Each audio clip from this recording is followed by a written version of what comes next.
cigars, Dak Prescott limited edition cigars, Bocock Brothers cigars. And there's the band, Dak's signature, and so on. These are cool too. We'll give away Those are tight. 3-4 packs. All right. And Elegant. you can see the box, interlocking MSU, and the Dak Prescott. Let me move my hand. The Dak Prescott signature Dope. is right there. So Look, I mean, I like the new age, right? Like the new age emblem, the M over S, yeah. It looks really good as on the band, yeah, but the interlocking is just the M over S. Man, it's good looking. They both look They do. really, really good. Yeah, and that's my first time to see the helmet, powder blue. It looks good.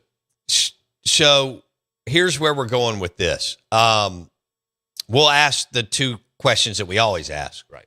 which is, are you listening on 105.9 The Zone, or are you streaming the show? And then where are you listening from? And then here's the question. You've got a Bocock Brothers cigar, your favorite drink, and a perfect fall night. What's playing on the speakers? Ooh. I got what's playing for me now. It's always changing. Yeah, Rob, yeah. All right. But Ella Langley and Riley Green together, and you get a good cigar and a glass of Elijah Craig small batch or Volteo Reposado, that's a good night. So what's playing on the speakers if you've got a Bocock Brothers cigar, your favorite drink, and a perfect fall night? What's playing on the speakers? Everybody's got some music they like. Yeah, of course. All right. So the text line is 601-885-3776.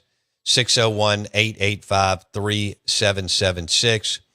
And that is the Golden Moon Casino text line. Vegas-style sportsbook, baby. Bet $50 there. Play award-winning Dancing Rabbit Golf Club for $40. Christian texts us, I'm dressed as Bill Murray from Caddyshack, and I made a wagon with turf around it for my daughter, who is the gopher. That's funny. Yeah, that's a good guy right there. That's funny. Yeah. Are you going to trick or treat with any of your ex-girlfriends? Maybe they're kids. Okay. I don't even know if any of them have. Yeah, one of them's got children. Okay. Not mine. Okay. You could be the godfather. I mean, I got so many nieces and nephews, though. Oh yeah. I don't have time for them. They'll be your nieces and nephews will be trick or treating. They did the pumpkin stuff last night. Carved them out, painted pumpkins, whatever you want to do. They did all that last night. It was a good thing. But I'm sure they'll be out and about tonight. Okay. I don't know which neighborhood they're going to, congregate in, but congregate. I don't even know what that word means, honestly. I know you don't. You use 3 or 4 of them all the time, but you don't quite use them right. But it's perfect. Yeah, dude, lob it out there. Yeah. Because the majority of the time, no one I'm talking to has any idea what's going on. I think you'd be surprised. But CWR is on the Golden Moon Casino text line. I need the cigars to go with the Elijah Craig bourbon neat on the back porch, on the radio, in Flowwood. He'd be listening to Whiskey Myers or the Avett Brothers. Avett, yeah. All right. I'm listening on 105.9 The Zone. I'm sitting on the back porch listening to 70s Motown. Hey. And easy listening. I love that. That's fantastic. I would be sitting around a fire drinking, I think he said Jim Beam. I'm sorry about that. Ooh. And a song by Hank Williams Jr. Okay, well, Hank Williams Jr. is a dude. Lance is coming in strong, and but he didn't give me what he's going to be listening to. Norman from McGee says, I'm streaming the show, and Bob Seger. Seger's great. Steve Azar opened for Bob Seger for like a year and a half. And he said it was one of the most unbelievable tours he had ever been on. And they went all over. I think they went all over the world, but I know they were U.S. and Canada. Are you looking at Res Dog? Yeah, God bless him. That's funny. I mean, anything above a bologna sandwich, and like we've broken you out of that. Yeah, this isn't that. I mean, dude, yeah, he's wrong. Because you were a chicken strips and fries guy, I like chickens, but we've expanded your palate. Yeah, we got more cultured. All right, Southern something says Elijah Craig old fashioned grilling ribeyes, listening to the Teskey Brothers. Tedeschi. Tedeschi. Okay. No, that's Teskey. You're right. Yeah. Sorry. I guess he meant to put Tedeschi. I don't know. I've never heard of the Teskey brothers, but Southern Ordnance, let us know. Okay, cool. Let's see. This guy says David Allen Coe, Merle Haggard. Man, coming in. Haters. Steely Dan. Come on. I'm not. I'm out. I'm not really a Steely Dan. Yeah, I'm not anti. No. But I'm not a Steely. But I recognize everybody should embrace what they like. What you're saying is what I like doesn't have any impact. Sure. So it's all when good. You grab the phone, you're not searching for Steely Dan. Never have done that. Never once. Nope. Not once. I'm gonna think of some other ones. Not 0.1 time. You should throw out some things to see. Oh, this is great. Justin from Madison is listening on 105.9 The Zone in his car, selling my territory. He's sitting on the back porch listening to Yacht Rock. Nice. Yeah. Yacht Rock. No doubt. Reminds me of the boat. Okay. Let's see. This guy's streaming the show from Pike Road, Alabama, listening to George Strait next to the fire with a tall glass of Blanton's tonight after running the kids around the neighborhood. Dad tacked some candy for snacks. Yeah, there you go. Man. Are you going to get some? Well, you always have candy in your house. Period. So we don't have any candy in our house. Halloween or Thank not. God. But I'm an adult. Yeah. No, I'm just kidding. What do you have right now? Nerds clusters. They're in the house. Sweet tarts are in the house. The mini chewies, the old school OG classics are in there. What are that? I remember the sweet tarts. The first chewy sweet tart that came out. It came in the 4-pack. You had 4 colors in there. It was like round. Dude, you would know them if you saw them. I doubt it. They were a staple candy of the 90s. Okay. It's the first candy I can remember eating. Okay. Which is why it holds a spot dear in my heart. Wow, that was very emotional for me. Man. I don't know about everybody else listening, but good about it. I feel moved. Brando is on the Golden Moon Casino text line. Bonfire tonight, listening to the Red Clay Strays. That's not bad. All right. P. Lee says the Eagles. Yeah. All right. Oh, he says Steely Dan is elite, but the Eagles are goated. That's facts. Okay. I'm not. Obviously, I'm not. I don't listen to Steely Dan. No. Doesn't mean I'm not a fan. No. But I like the Eagles, but I don't love the Eagles. Is that fair? I don't know how. Oh, where did I mess up? I don't know. I think I've got a little emotional tie to these. It's my mom. It's one of my mother's favorite bands. So I took her when I was young. Took her to go see one at the Forum. Before they started to pass, unfortunately. So we got to see them in their last little leg. Who? The Eagles. Whenever. Oh, gotcha. So I bought her some nice tickets when I was in college. Okay. It was a good show. They put on a heck of a show. They got hit after hit after hit. So, okay. Randy from Kosciuszko is listening, and he said Luke Combs while drinking Elijah Craig or Jameson. I really love the Elijah Craig references because it's the official bourbon of the show. You guys rock. Southern says no, it's Teskey. Soulful Blues from Australia. Listen to their song "Forever Me," you or Pain, Misery, something. So I may have to look them up. This guy says, I think he's kidding. I'm listening on 105.9 The Zone, Rum and Coke, listening to Heart. You think he's kidding? If that's what he likes, good for him. I'm looking back at some of the other texts he sent in. I'm thinking he's kidding. I'm going to go with that. You think what? He's kidding. Okay. Max says, he's already got his... He's got his mask on. I thought that was a selfie. Who is that? Man. This is funny. He said he'd be listening to Grateful Dead. And he's trick-or-treating in Watersound, where they hand out wine, beer, and tequila shots and Jello shots. That doesn't surprise me. I would love to trick-or-treat down there. Yeah, that'd be fun. Especially if you were, little. Yeah. Well, I don't know. Hell, if you were an adult. Yeah, if they're handing out premium tequila or beer, why would you show up? I'm in. What's the age where you stop trick-or-treating? Never, if you don't want to. Really? I think most people around 13, 11, 12. Yeah, 12. Okay.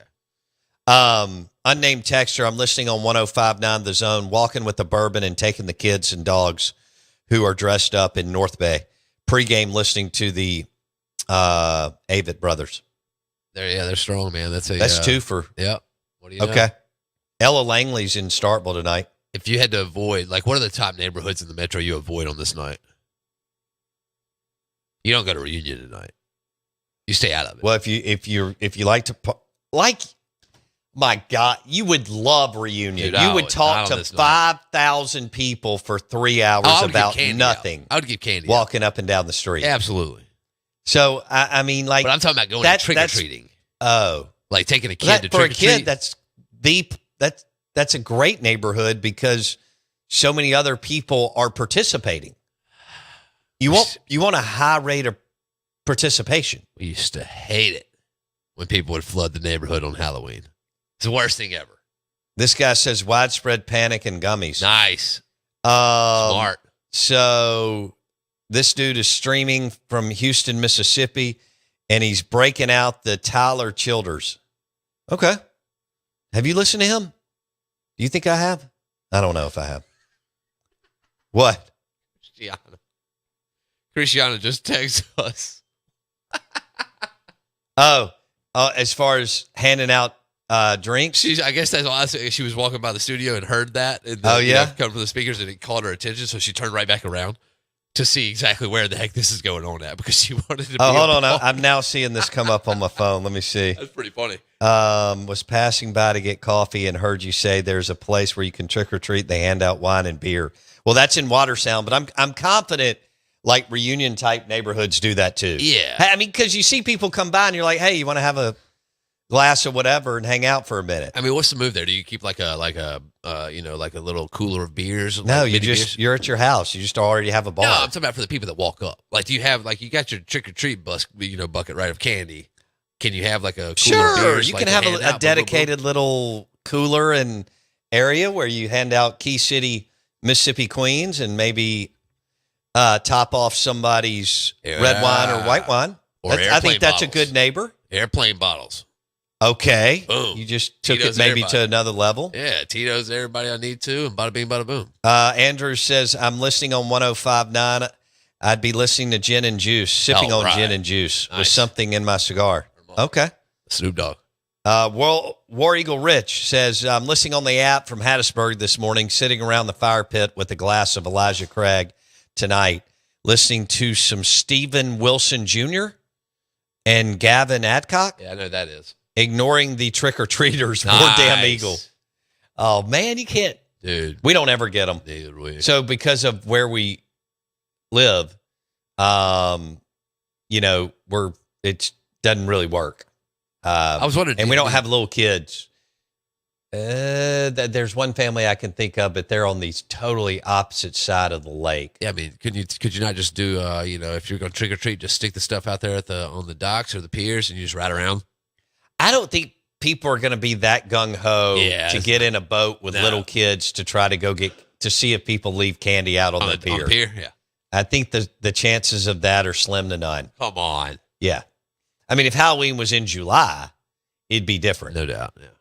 Yeah. Yeah. They don't deliver mail on that lake, do they? Yeah. Do they really? I mean, on the street side. Yeah. I'm talking about on the lake. Good Lord. Are you okay? Dude, I'm just wondering, man, because I was remembering that we had a lake that did it back in, and I don't know why they did it, but I mean, they delivered mail. I want to deliver candy the same way. Okay. Let's go to sports. I mean, this is more fun, but let's go to Ross Dellinger's article in Yahoo Sports, The Sordid Tale of LSU Football, the Louisiana governor, and years-long feud. So this wasn't hard to pick up on that the Governor Landry and Scott Woodward, who was in politics, they obviously you have these feuds in this state too, right? And so they got sideways somewhere way back when, right? Because before Woodward got into executive level academia, which then led to being an athletic director at Washington and A&M and LSU, he was a political strategist and lobbyist and all in. And so what happened is at some point they got sideways and LSU fired Scott Woodward worked out the deal, $6.2 million for him to leave. Really? You saw the reports yesterday. They started hitting, I don't remember when, maybe 4 o'clock in the afternoon. And so once Landry made a fool of himself a couple of days ago, but you could tell that Scott Woodward had ticked off the wrong people. Right. Because here's the deal. The Brian Kelly hire is not a bad hire. No. The Jay Johnson hire is not a bad hire. The Kim Mulkey hire is not a bad hire. Now, Mulkey and Jay Johnson have won national championships, okay? And while Brian Kelly didn't win as many games as they wanted him to, he was like 34-15. Yeah. So it's not like he was 20 and it's not like Billy Napier where Napier ended up being like 20-22 or something. Okay, that's a disaster at a place like Florida where Jackson and I could go down and go 6-6. Should be able to. And on bad years go 5-7. Right. And so Scott Woodward, athletic director at LSU, is out with a $6.2 million severance pay. Governor Landry, I'm thinking they're going to get him out of the way, but they're still letting him come out and run his mouth, which could hurt. I mean, look, 99% of the coaches in the country will line up for LSU. Right. Okay. It's either the number one job or top 3 job in the country. And yes, it still matters, even with watered down college football in the portal and players able to transfer whenever they want. Right. It still matters, LSU, Georgia, Ohio State, and a couple others. And they're still going to get high school talent, which is still the driving force in many cases, but not all cases. Just depends on who you are and the model that you like. Last year, for Ohio State, the driving force was high school talent, but they added 7 players, one of them being Quinshawn Judson. Okay, and the other dude that was so good that I can't remember his name. So Scott Woodward out at LSU. Evidently, don't you love this? A committee possibly is going to hire. Now, I'd probably just go to Todd Graves, who's this CEO of Canes, and say, hey, man. What do you want? Well, no, you do the deal. You've obviously been able to build a multi-billion-dollar company. Here's the deal. Yeah. But I think any committee over one is going to struggle to be on the same page and be efficient. So, but that's what it's looking like. But what happened was Governor Landry and Scott Woodward obviously have taken the gloves off in another life and gotten after it politically. Because Landry and maybe his crew, cronies, I don't know who his fiefdom is, because this is all sandpit here and other, okay? Evidently, they went to war. Or somebody did something to somebody. Love it. Or somebody on his team doesn't like Woodward. Yeah. Or maybe Woodward hasn't kissed the ring since being AD and Landry being elected. I don't know. I mean, Les Miles, got to hang around a little while longer because he was friends with the governor of Louisiana. Ogeron used to go duck hunting with the governor, and you could only get there by airboat. We're live in the Bank Plus studio. Steve Palazzolo, 8:30.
WRKS Pickens Jackson. All systems go. Live from the Whiskey 61 Lounge inside the Bank Plus studio. This is Out of Order. Live in the studio.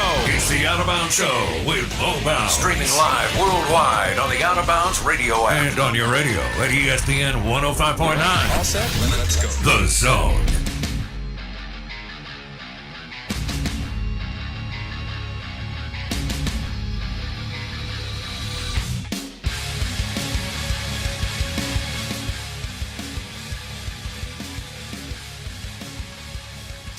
Oh, man. Only in Louisiana. No wonder we love crawfish. Crawfish etouffee, gumbo, red beans and rice, and soft shell crab. Damn nations. Speaking of, it may be out of season, but when they do have it at Kessler Prime, it's delicious. We are the Out of Bounds Show. ESPN 105.9 The Zone. The show is brought to you by Pearl River Resort. Happy Halloween to you.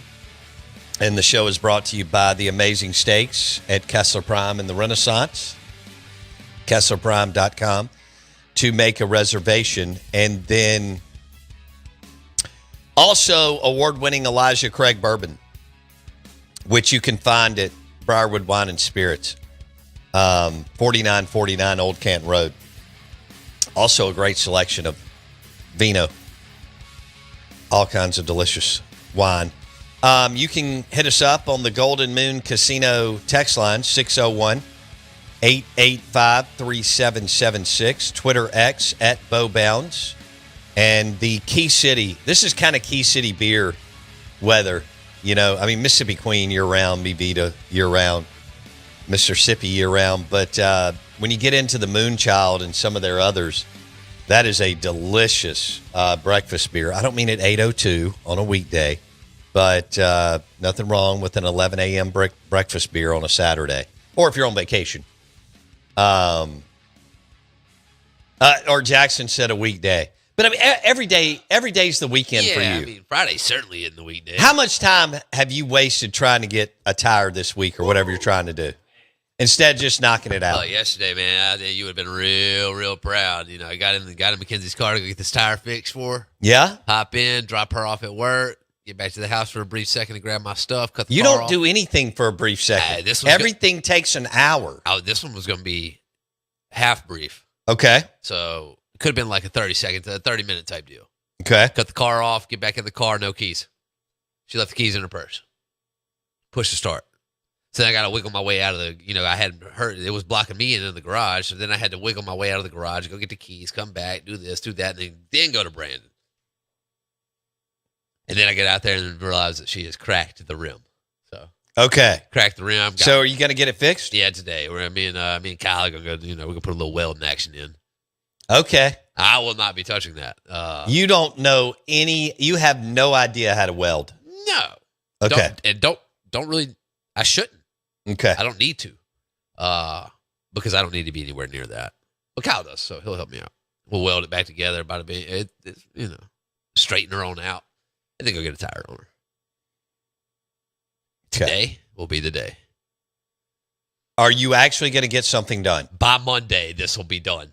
Okay. Well, shout out to Peter Patrick. That's it. Peter Patrick, help me out. Peter Patrick Tire Service That's it. in Brandon. Yep. Hooking me Okay. up. Good stuff. They've hooked you up. Yeah. Good. I've hooked you up a It's lot. facts. Okay. Yep. It's a weekly thing. Yeah.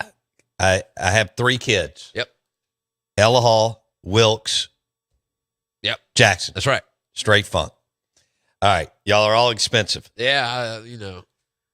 I'd like to know the rankings. You're third. Yeah. I figured so.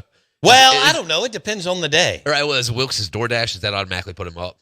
I don't love Wilkes' DoorDash expenses. I love it.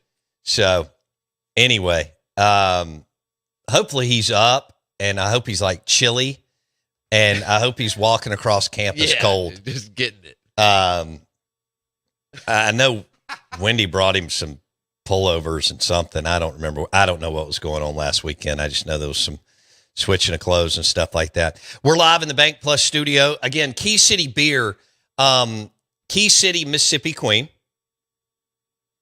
out of Vicksburg. Key City Mi Vida and Key City Moonchild. The Moonchild is delicious. It's a darker beer, perfect for this time of year. Fabulous. Fabulous with a cheeseburger or gumbo or steak. What a great beer pairing. Key City Moonchild. All right, back to LSU. They ran their athletic director out of town, Scott Whitwell. I don't know if he'll leave. He's a dude in Louisiana. Right. He was a lobbyist in politics. Evidently, when you're fighting for years, you have people who are on your side, and you had people who are, I don't know if enemies, but they're not in your group, you're not in their group. And especially depending on what you fought over, like if it's a throw the gloves down type thing, right. Then, you may not have a relationship forever. Right. So Scott Woodward was in politics. Then he got hired by the LSU president, and then they left together to go to Washington. And Mark Emmert, who eventually became the head of the NCAA, but when they went out to the University of Washington in Seattle, at that point he made Woodward the athletic director, and Woodward hired Chris Peterson at Washington. It's one of the best hires in college football the last 15 years. Actually, Lane Kiffin goes into that group too. But Chris Peterson, was awesome.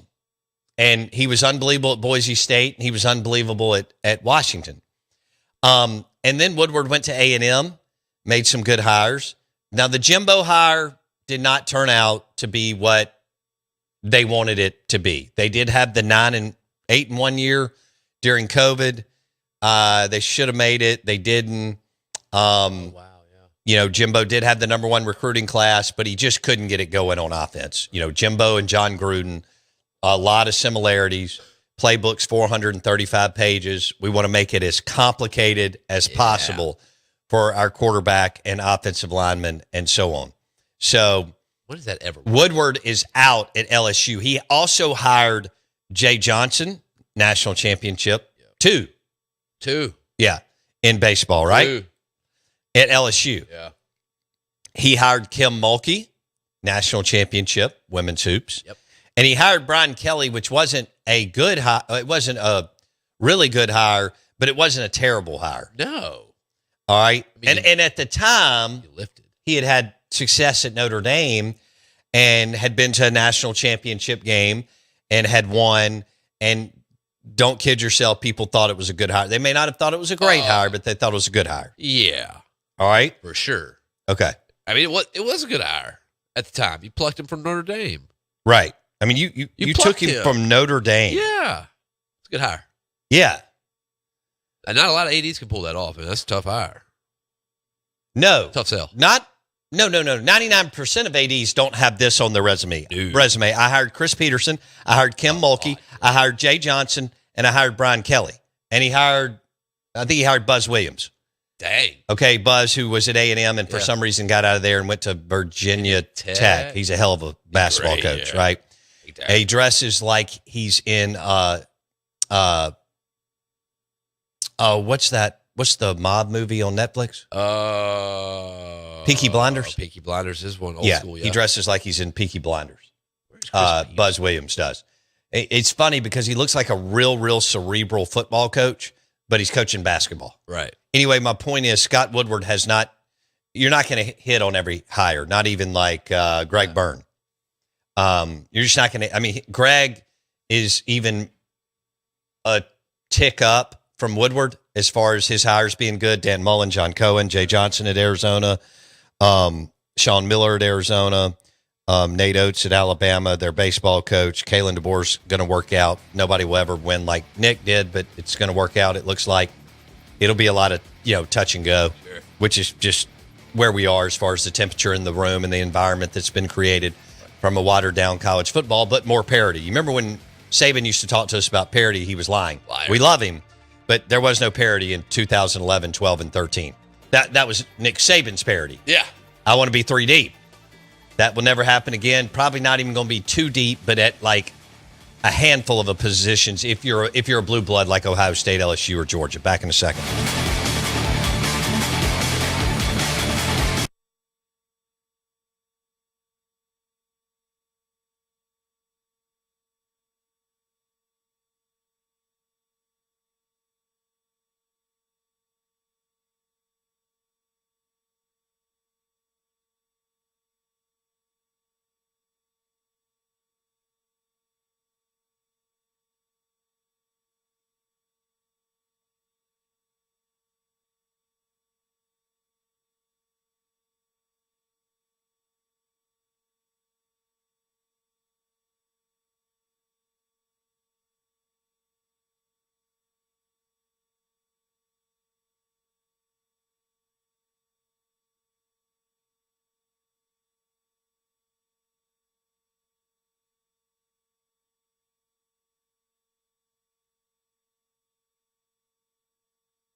Wow. Scott Woodward, LSU athletic director, out. I think Ole Miss fans are high-fiving on this. Keith Carter may have high-stepped down his street and, maybe on top of his SUV, just fist-pumping as this thing unfold, whatever you want to call it. Yeah, unfolds down in Louisiana. Governor Jeff Landry is a maniac, and he is not an LSU alum, and he is what I call Lafayette, but now it's called Louisiana. And then Landry is a Loyola of New Orleans law graduate, and going hard for the Tigers. Yeah, way too hard. And so I think he likes LSU, but he doesn't love LSU. Evidently, there's always been this huge rift between Lafayette and LSU. Oh. And Landry is Lafayette or Louisiana alum. However, he can fire anyone on the LSU campus. Not every state is structured like this, but the Louisiana governance structure gives a wide array of autonomy to the governor on matters at the state's flagship school. As one person quipped, and I quote, "He can fire anyone on campus." End of quote. Again, I'm pulling from Ross Dellinger's Yahoo Sports article. I'll go on. Governor Landry. Right. Landry has significant influence over the university's highest decision-making group, which is the 14-member LSU Board of Supervisors, much like our IHL. Okay? Governor gets to appoint members when other members' terms come up. Okay? All right, so it is a 14-member LSU Board of Supervisors who each have staggered terms and are appointed by the governor himself. Landry has appointed 6 of them to date, and he's due appointment 4 more. He's due to appoint 4 more next year when their terms expire, giving him control of a majority of members that, 1, were selected by the previous governor, Edwards, a Democrat, and 2, hired Woodward in 2019. So there you go. Well, no wonder they're the most corrupt place in the world. The board had neglected to follow the governor's wishes in removing Woodward until Thursday. The school, LSU, is expected to honor the terms of his contract, which calls for more than $6 million in compensation. So Scott Woodward, AD, is out at LSU.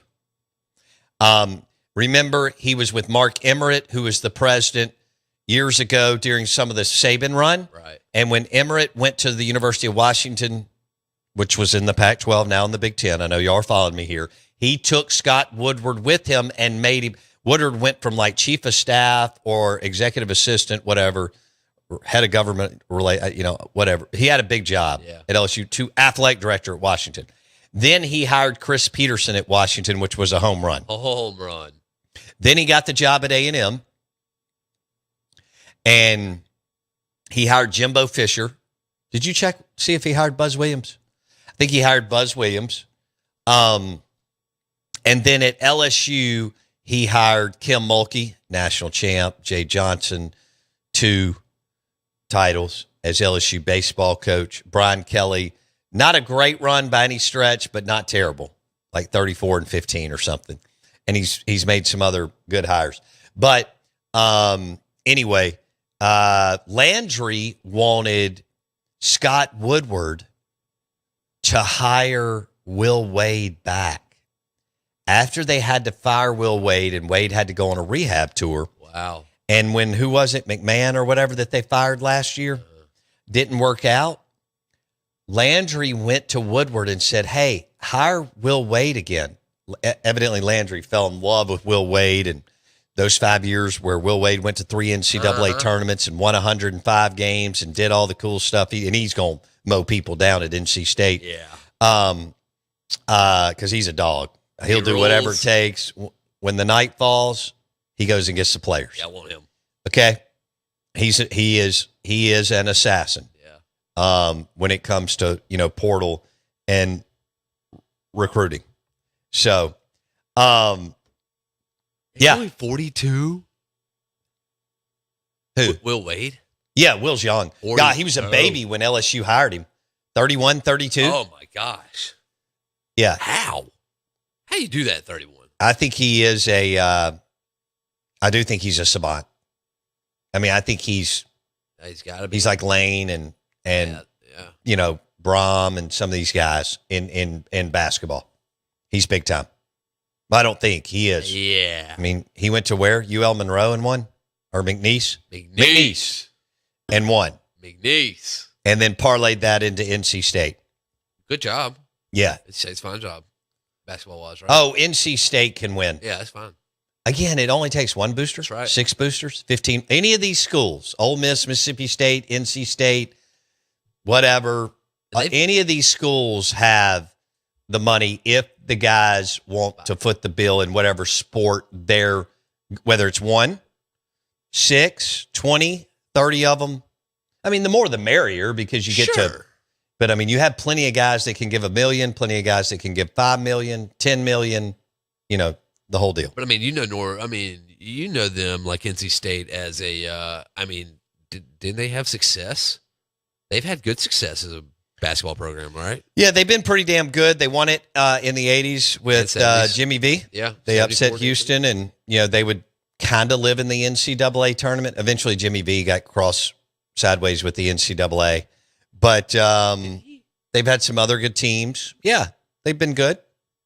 They've never been North Carolina or Duke, who are in the same state, but they've had some good teams. Right. Yeah. Will Wade didn't go. Did he take them to the Final Four last year? McNeese? Yeah. No. NC State. Or did he just get No, NC this is his first year at NC State. Okay. Yeah. Okay. How in the world they make the Final Four? And then go with a new coach. I don't remember what happened there. Look at that. Somebody can walk me through it. So that's the deal on LSU. All right. There we are. Does it get uglier? It gets uglier before it gets cleaner, right? I don't know, man. Landry, I don't know who, because I don't know the structure. Sure. I mean, I get that it's backwards. There's a lot of power pockets. Yeah. Okay. But I don't know who has the most around him.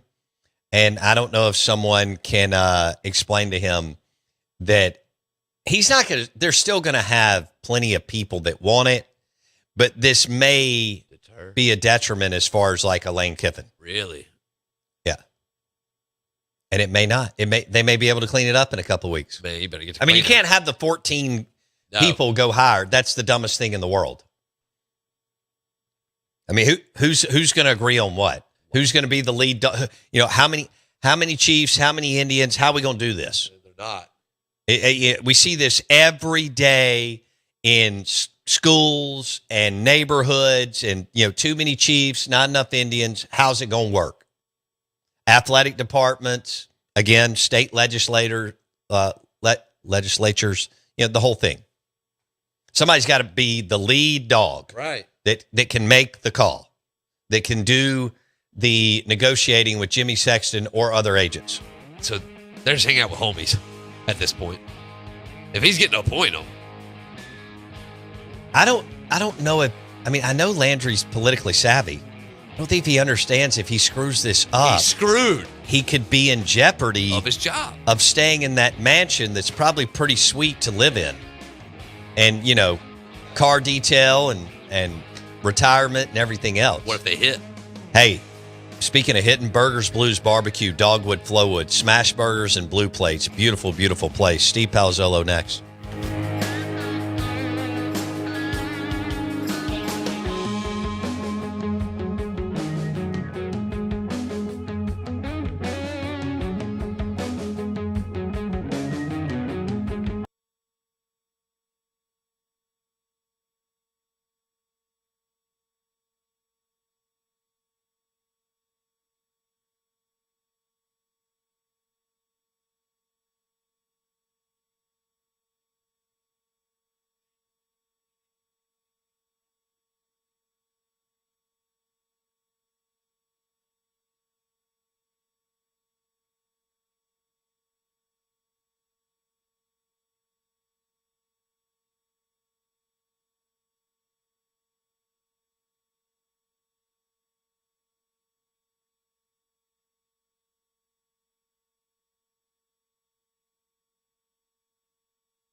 right. Your SEC Insider Hit this morning is brought to you by Cover Source Solutions, HVAC and Plumbing. Family-owned business rooted in Central Mississippi. Cover Source Solutions. And offices in Brandon and Ridgeland. HVAC and Plumbing. 2 locations, Brandon and Ridgeland. And locally owned, Mississippi grown, CoverSourceSolutions.com, HVAC and Plumbing, CoverSourceSolutions.com. We're live in the Bank Plus studio. We've got Steve Palazzolo joining us on the Out of Bounds Show, 105.9 The Zone, ESPN. NFL Insider, his show Check the Mic, on all the platforms. And this guy is maybe in line for the Miami Dolphins job. Yes. Wow. How much longer will Mike McDaniel make it at Miami? And are you ready to say that with the Ravens' big win that they're on their way to the Super Bowl? We'll get to the Ravens in a second. But, yeah, the Dolphins, it's been falling apart there.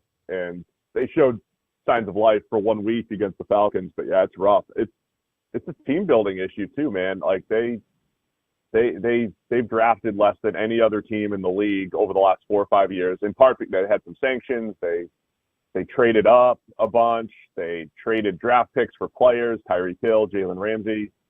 And that just, it catches up to you. Very few teams can survive that. The Saints survived it for a little bit. I know a lot of Saints fans down there. They survived it for a bit because they hit on their picks at a higher rate, which is tough to sustain. They had Drew Brees, which always helps. Oh, and then hold on. Yeah. Let me stop you. I think he's one of the most underrated quarterbacks in the history of the NFL, Yeah. Steve. I mean, I think there was a clear 4 elite quarterbacks during that era with Brees, Brady, Manning, and Rodgers. And when you have those guys, you just, it's like a cheat code. Like, they're so good that you can have misses in the draft, you can have team building errors, you can mess up your offensive line. You might not win championships, but you'll be good. Right. You'll have that baseline. So anyway, Dolphins have put themselves in a rough spot from a team building standpoint, which is why, yes, I'm going to throw the resume in for the job once it's open. And then, I think McDaniel, and it's funny because a couple of years ago, my biggest criticism is they can't beat good teams. They would only beat up on bad teams with their speed, and they were kind of a finesse team. Now they can't even do that. So they've kind of lost even what they had before, which was the ability to outrun bad teams, and it's really falling apart over there. All right. Steve Palazzolo on the Out of Bounds Show. We have a monster game this weekend, Chiefs-Bills. Right now, who's the better team? I mean, the Chiefs are definitely trending in a better direction, but I don't know how much that matters. So the Bills were last year, and they did get the win, but the Chiefs are absolutely trending in the better direction. This is the best their offense has looked in 3 years. They have 2 banged up offensive linemen, or 2 linemen out, but it hasn't slowed them down at all. They've got their playmakers. Pacheco might be missing time, but he's replaceable with Kareem Hunt and what they have there. So it's just Mahomes just distributing the ball to all their speedy playmakers. And then the defense has given up 7 points over the last 2 weeks, held Detroit to 17 3 weeks ago. So the defense, too, another underrated story, the fact that Spags always has those guys ready. They lost a lot of talented players over the last couple of years and really haven't missed a beat on defense. So I like the way Kansas City's playing. And I think I know Buffalo fans are wondering, Josh Allen's only completed 9 passes, 9 deep balls this year, which is really low. That's usually his game. And so they're wondering, where are the explosive plays? Where's the receiver that can take the top off the defense, the things that fans ask about? I still think Buffalo's really good, but they have, they lost 2, had a bye, beat up on Carolina last week. It's just not as flashy the last few weeks for Buffalo. And they showed, some weaknesses on offense. And then their defense has really given up a ton of yards. Like their defense does not look great. And it's been so turnover dependent. And that's tough to do against Kansas City. Kansas City usually takes care of the ball. So I think Kansas City's trending in the right direction. And whereas last year, Buffalo was trending in a better direction, and they didn't end up getting the win at home. Who are we sold on? I mean, are you sold that the Indianapolis Colts are going to continue to own this run and have a magical year, or do you think they'll come? I mean, they're 7-1. All right. Are they going to come down to earth, or because so many teams are average or below average that they can have like an unbelievable record at the end of the year, Steve? I mean, it depends on what we're saying by sold. I mean, if you're saying, hey, are they going to win 12 or 13 this year? Like, they're on a pretty good pace to do that. Don't have to do much else to do that. Do I trust them going into Kansas City? Or, they're going to go into Kansas City in a month, in late November. And when, they're a dome team, I do think that matters. Playing indoors, it's a more pristine, environment for the offense. I think that helps. So they'll be tested a little bit going to Pittsburgh this weekend. But yeah, I think the Colts they're a legitimate team. But I'm always hesitant when a team hasn't done it, right? Like when the Chiefs are 2-3, you're like, oh, they're the Chiefs. We've seen them do it, and it's the right way to view things, right? The Ravens last night, like the Ravens are going to come out of this. They looked much more like the Ravens last night, and didn't have Lamar Jackson even running the ball. So you have faith that teams that have done it before will come out of it. But in the NFL, it's like, all right, let me just see it a little bit more. Daniel Jones is playing well. I love the way the offense is constructed. They've got pieces to attack every level of the field. Jonathan Taylor's running great. The offensive line's playing outstanding. And the defense is solid. And they have Lou Anarumo as defensive coordinator, bringing him over from the Bengals, who had a great stretch with Cincinnati. And then they just ran out of talent last year, so we got fired. But, so I think they're for real as far as, like, he'll be there at the end. But do you trust them in a one-game setting against the Bills or the Chiefs? I don't know if they're there yet, but they'll have an opportunity to prove me wrong. Okay. Steve Palazzolo, NFL Insider on the Out of Bounds Show, brought to you by the Wings and Stella Artois at Martin's in Livingston. That is a winning combo for game day. They also have Bloody Marys and mimosa specials this weekend at Martin's in Livingston. Steve Palazzolo on the Farm Bureau Insurance Guest Line. Do you feel like the Cowboys are going to win 4 or 5 in a row starting Monday night? Probably 8. Probably 8 in a row. They'll go on a run. Yeah, no doubt. If they could just get the defense a little bit better, that's all. Just get the defense to play a little bit better. And look, I think it's really tough. I think Dak has played so well the first half of the season, but it's even tough to sustain what he's done. I thought it was the best stretch of play. The first 7 weeks or so of the season, I thought it was his best stretch of play. And he's had a lot of good stretches of play. But for Dak, I remember, Bo, my criticism of him 2 years ago was like, yeah, the stats at the end of the year are great, MVP caliber, but all of his good games came against bad teams. And I thought that was fair. I thought he beat up on the bad Washingtons and New Yorks of the world 2 years ago, and then struggled in big games. But this year, going head-to-head with the Packers, like, I hate how people forget what happened 4, 5, 6, 7 weeks ago. Like, that's all within this season. He went head-to-head with the Packers, scored 40 against this defense that's been outstanding this season. It had to score 40 against the Giants when his defense kept failing him. Probably should have led the comeback against the Eagles in week 1 before his offense failed him. So I think Dak has played great. And then struggled last week a little bit against Denver, and now they're a very difficult defense to face. So I thought it was going to be tough for Dak to just sustain playing that well, because he did it a lot under pressure as well, like the offensive line and some of their injuries and just inconsistency pass blocking. But if he continues to just play well, and the defense, look, they've got some injuries, they just have to figure it out, man. They just have to figure out, play a little bit more man coverage, find ways to rush the passer, create some havoc. They can't be as bad as they've been, but they've been awful, historically awful, both against the pass. We know they've never had really a good run defense in about a decade. So they have if the defense, right? Like, the defense has to be, I always say, creep back toward average on the when you have a bad offensive line and you give yourself a chance.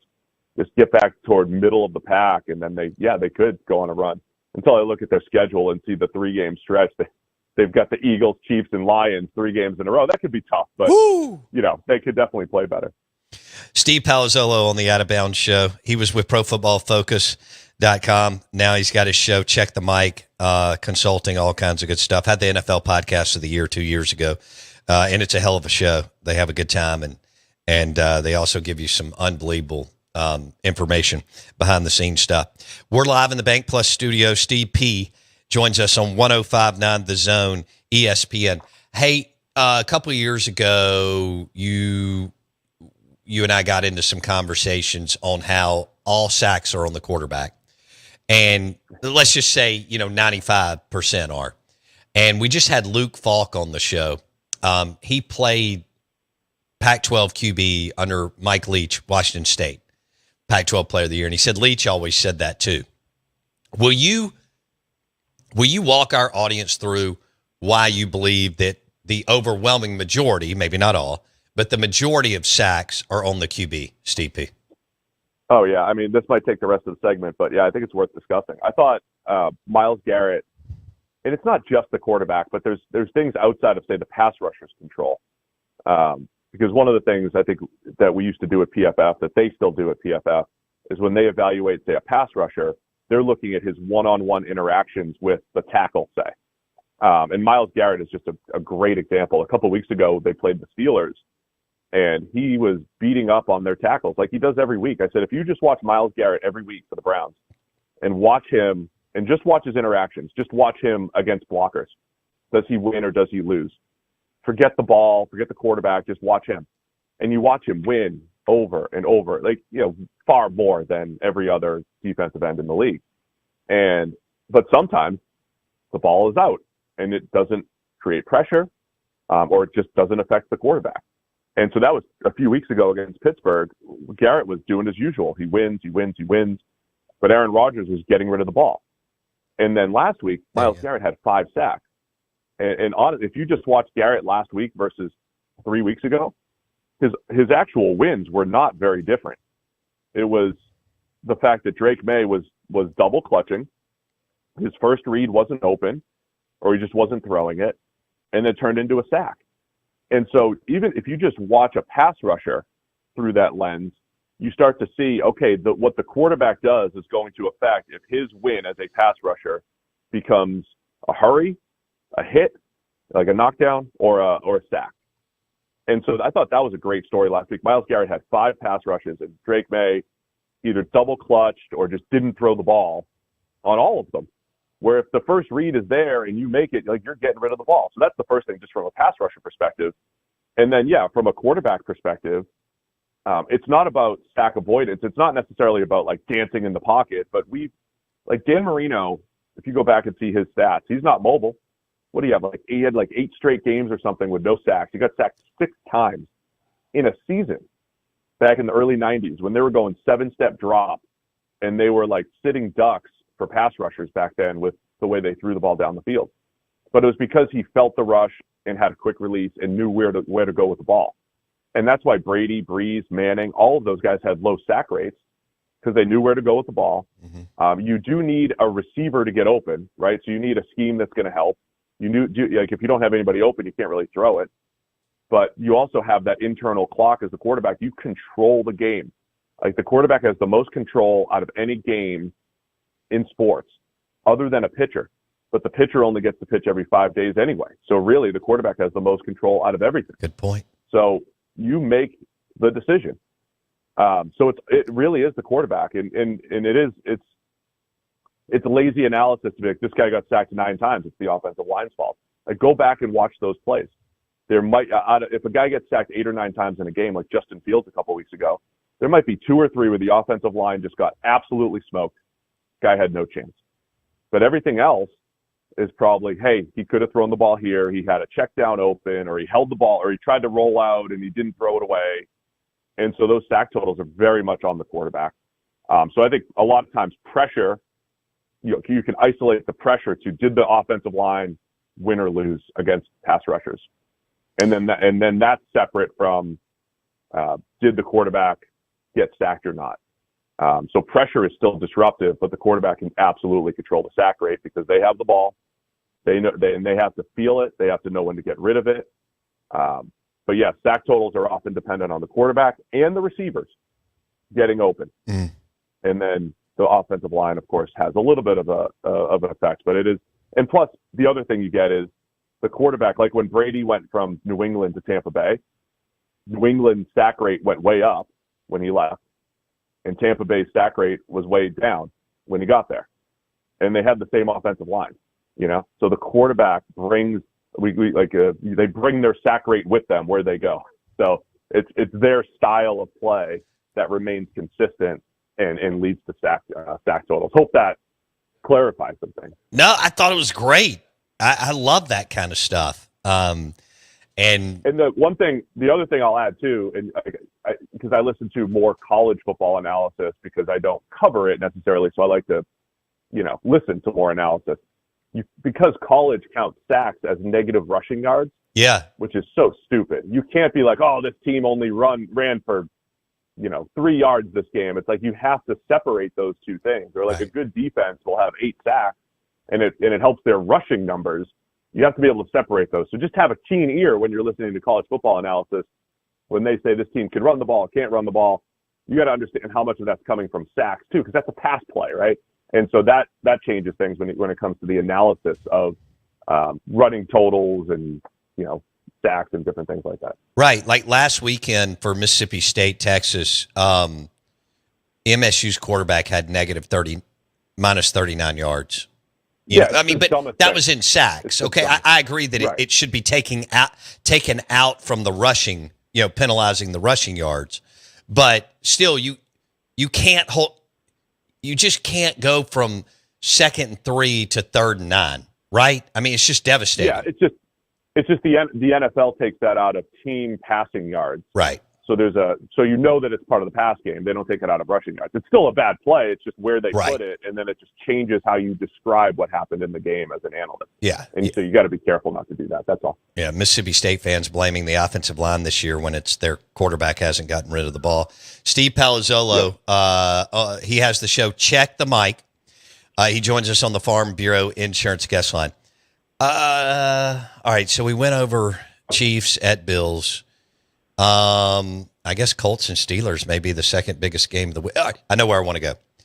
Who is the next star in the league at the quarterback position? Oh man, Drake May. Is he already there? Drake May's looked great. I mean, it's been an easier schedule. It's an interesting low volume passing attack for New England. So May hasn't had that game where like the whole thing's on his shoulders.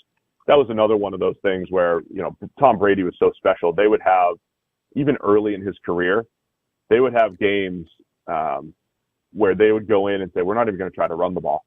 In that era of NFL, that was like, what? You're just going to throw? Like Brady had games where he would throw the ball 20 straight times to start the game. It's incredible. Where the matchup dictated. Yeah, because he was that good at making decision after decision after decision. And just saying, hey, we don't have an advantage running the ball. Why would we do it? Let's just pass. So just for comparison's sake, Brady would have a lot on his shoulders early in his career, and he would have these games. Look at his record when he throws 50-plus times. It's like in a whole different stratosphere compared to every other NFL quarterback because he could handle that. So just to get that out of the way, May has had a bunch of games where he throws 26 times, 23 times, 24 times. But it's incredibly efficient. And the negative for him is taking the sacks as well. He got sacked 6 times last week, as I just mentioned, with Myles Garrett, 4 times in a few other games, 5 times once. But as far as throwing the ball, his scrambling ability, he's had over 50 yards scrambling each of the last 2 weeks. So he's got a good feel for just picking up yards with his legs. He had that last year as well. He's just been incredibly accurate throwing the ball down the field. And I thought the biggest criticism of May coming out of UNC was missing on some of the easy stuff. He'd hit the top of his drop. He'd bounce a screen pass or a swing pass or a little stick route, and he would just miss some of the easy stuff. Now he's completing 75% of his passes. He's not missing the easy stuff, and he's at an incredibly efficient rate throwing the ball down the field, like out of this world. It's got to come back down to earth at some point. But I just think the accuracy, and then doing it like in Buffalo a few weeks ago in crunch time with the fourth quarter, in the fourth quarter with the game on the line, he got to show some of that. So I think Drake May's showing everything you want in the next great quarterback. And then the next step for him is going to be, okay, cut down on the sack rate. There's, it's too many. And what happens if the game script isn't there? They don't have a great running game, but again, they're not leaning on him a ton yet. And so what happens when it's all on Drake May throwing the ball 40 times in a game? Can he carry the team? Right. Okay. That makes sense. Man, Vrabel's so good, isn't he? For our listeners, the coach for the New England Patriots who was with the Titans and Ohio State. Go ahead, Steve. No, I'm just he's changed the attitude, the culture. They made some really nice offseason moves as well, but he's getting his people in there. And they just look. It's been an easier schedule for New England. They still have more to prove, but going into Buffalo to get a win was a big one for them. And he's helped turn that franchise around. Both Vrabel, May, and some of the offseason additions. I mean, damn, they're going to go to. They're 6-2. Hey, I mean, I know almost anybody can fall apart in this league, but I mean, they got a real shot at the playoffs. Oh, I mean, New England. If you look at, they still play the Jets twice. Like, oh wow, they're getting to the playoffs. And Miami probably playoffs again. It's the same question as Indianapolis. Will they be able to? Can you compete with the Chiefs, the Bills in a playoff setting, the Ravens if they get there? Can you compete with the best teams? That's going to be the question for New England, much like it is for the Colts. All right, is Philadelphia or the Packers? I've only got a minute and a half, but is Steve P's NFL power rankings the top 2 or 3 NFC? What do we got? I think the Eagles will still be there at the end. They had that little bit of a lull, but I think the Eagles will still be there. And I think the Packers are right there. Lions, I love the NFC, man. I think the NFC, Lions, Packers, and Eagles, I got all those 3 at the top. The Packers, Jordan Love, man, I think he's the X factor. If he continues to play at a high level, he has the highest ceiling, the highest end play when you put him next to Hurts or Goff that could carry the Packers. I think the Packers have slightly lesser rosters than the Eagles and the Lions. But Jordan Love and Micah Parsons, they bring the star power at key positions to elevate everyone else. So I think the Packers have that ceiling because of what Micah has done to that defense and the way Jordan Love's playing for that offense. I got 30 seconds. If you could hire any of the 3 today, who would you hire? Sirianni with the Eagles, LaFleur with the Packers, or Dan Campbell with the Lions? Oh, Dan Campbell. Okay. Absolutely. All right. I just love what he's done. Yeah. Culture, attitude. He's forward thinking, but old school all at the same time. I think Dan Campbell's the total package. I just love what he's done there. And Brad Holmes has helped a lot, but I love what Dan Campbell's done. They've worked well together. All right. Last, do you think your Canadians are going to win the World Series? My Canadians. I don't know, man. I picked the Dodgers in 6. This has been an exciting series. I stayed up all night for the 18-inning game. So, wow. I want to see a Game 7, though. I want to see a Game 7. Okay. So I'm just going to root for a Game 7 for tomorrow night. We'll say the Jays pull it off. How much time do we have? 30 seconds. Can you give me who's going to be the top quarterback picked in April? Ty Simpson, maybe? Okay. I don't even know. Dante Moore's coming back. Ty Simpson, maybe. I don't know. It's not good. Let's talk draft quarterbacks next week. All right, buddy. Be good. Have a great weekend. It's wide open. All right. Hey, the show is brought to you by the Wings and the Gumbo at Martin's in Livingston.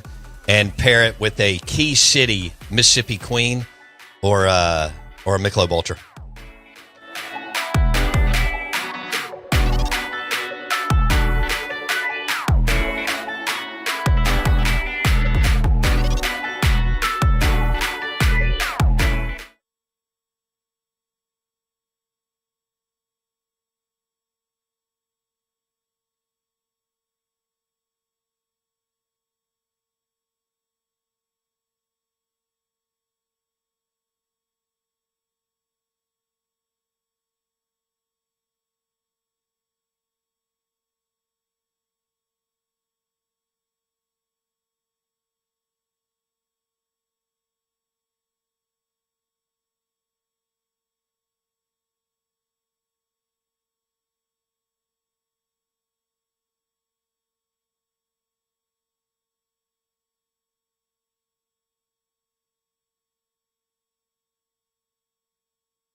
Say, kids, what time is it? It's 9 a.m. and this ain't no kiddie show. It's the Out of Bounds Show with Bo Bounds. All aboard! It's Mississippi's #1 morning show.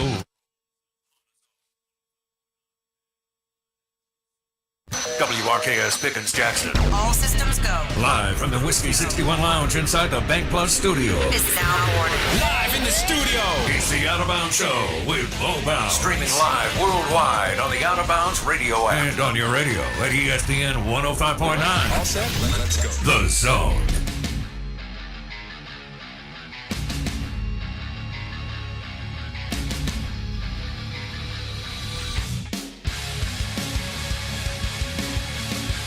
Maybe your fan base would rather lose to Alabama. Good grief. We are the Out of Bounds Show. We're brought to you by the Men's Clinic in Madison and Brandon. Testosterone replacement.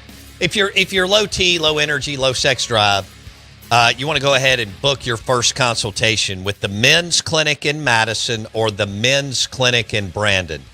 Dr. Mike Manning and Dr. Cliff Adams. The Men's Clinic in Madison, the Men's Clinic in Brandon.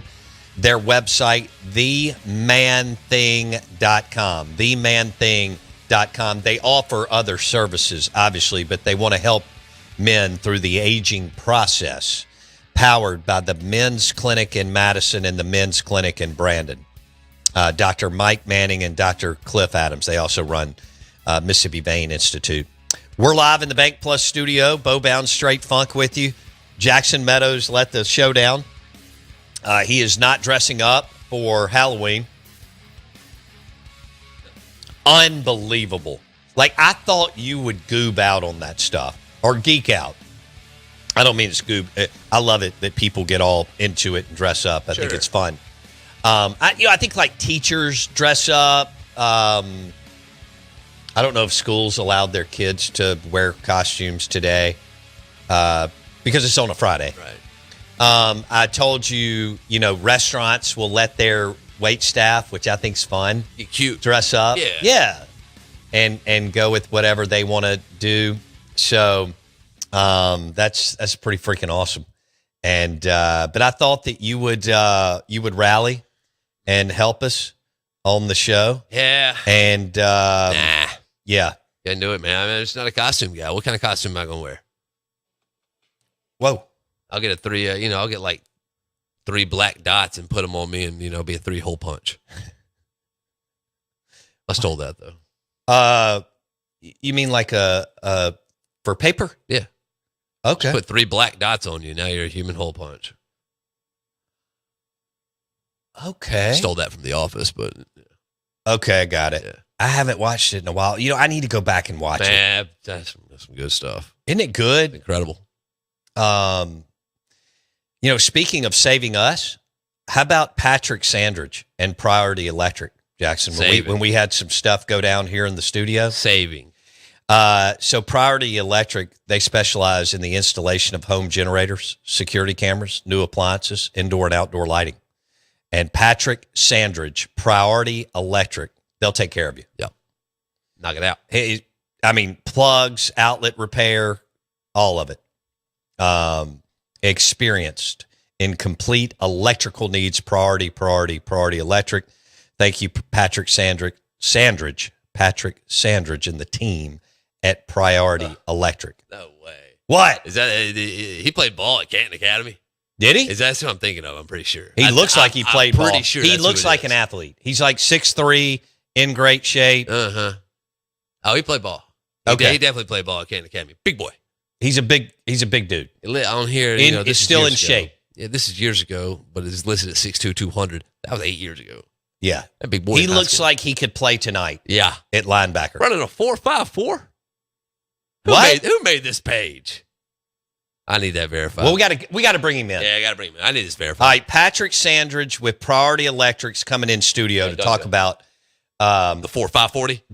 Yeah. I need to know. Even if he ran a 4.65, people don't understand how fast that is because of let's just be honest. They don't. The 40 times a lot of times are jaded. But as many coaches have said, I don't really care what you run in the 40. No. It's other things that matter. But it does mean that you can get after it. So evidently he was an athlete. Mm-hmm. Patrick Sandridge, Priority Electric.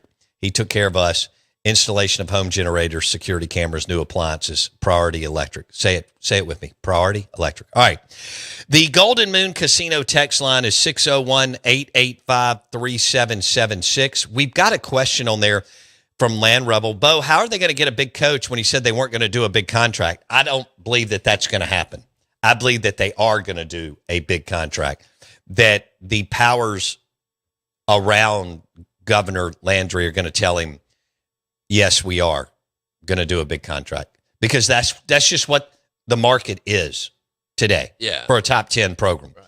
And LSU is top 3, but top 10, top 15, if you're winning, you're going to pay your coach $10 million, $11 million, $12 million. I've said one win's worth $15 million, right? And I think I'm going at times low. Now, what's going to happen at Ole Miss with Lane Kiffin is a college football playoff game is worth, I don't know, it could be worth 25, 35, 50 million. Yeah. But so LSU's a top 3 job. Somebody along the way is going to explain to Governor Landry, we're not paying $6 million a year. We will be paying what the market demands, and we will be bringing in some, I don't know, it may not be Lane. And they may be out because of this stuff. We'll see what shakes out here over the next couple of weeks. Plus, you're going to have the NFL. The Dolphins are going to open, the Titans. We'll see what else. But, I'm not bought in, like Drinkwitz is not in Lane's category to me. No. Now, he's done a good job. Sure. And look, he lost 2 quarterbacks, so they may fall apart. Yeah. That happens. Ole Miss, biggest land in the portal was Trinidad Chambliss, because as soon as Austin Simmons got hurt and he was throwing picks left and right, as soon as he got hurt, they threw in Trinidad and they actually had a running quarterback. And that's what Lane's done. Matt Corral, running quarterback. Jackson Dart, running quarterback. Trinidad Chambliss, running quarterback. Now, could they throw it too? Yes. But to me, you want a plus runner with a good arm. Doesn't have to be elite or great or Drew Brees. That's not even a good example. But Corral was plenty accurate. Dart plenty accurate. And Chambliss isn't as accurate as them, but he's plenty good in what we have in college football today. Yeah. Arguably the biggest pickup in the portal. There's several. Fernando at Indiana, and other players. But what Trinidad Chambliss has done at Ole Miss is incredible. And Drinkwitz is not in the same space as Kiffin. Now, Brom may be. He's just at a school that's not in the SEC, and they love basketball first at Louisville. Whereas at Ole Miss, they're in the SEC, and they love football first. Right. You got to take all that into. Brom doesn't have the TV time slots as Lane and Ole Miss, and he's not playing the same brands, right? He's not playing Georgia. And like Ole Miss will play Florida in a couple of weeks, even though they're not good, that's still a brand. Fair enough? Yeah, LSU, a month or so ago when they beat LSU, that even though they're not good, that's a big brand. Right. Brom's playing, Wake. There's still some good teams in the ACC. Miami's nothing to sneeze at. And we'll see what else. And Louisville's not a bad team at all. They wouldn't be, but that's not, they don't recruit in the top 10 or 15 or 20. No. So what he has done is impressive to me. Jeff Brom at Louisville. So I'd go Brom before Drink is my point. Like if you can't get Lane, I would go Brom. Now there could be some others. James Franklin. No. Fraud. John Summerall. And I don't care that he lost last. Yeah. I'm not judging whether I'm hiring a coach on one game. I'm not judging a quarterback on one. That's all dumb. Yeah. Especially somebody that's got a track record, John Summerall has a track record at Troy and Tulane. The dude win. Brom's won at Western Kentucky, Purdue, and Louisville. Tell me you can coach. He just told us he could coach. Jake Manning, Mississippi Smart Homes next.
All right, good morning. Welcome in. We have Jake Manning, Mississippi Smart Homes, mssmarthomes.com in studio.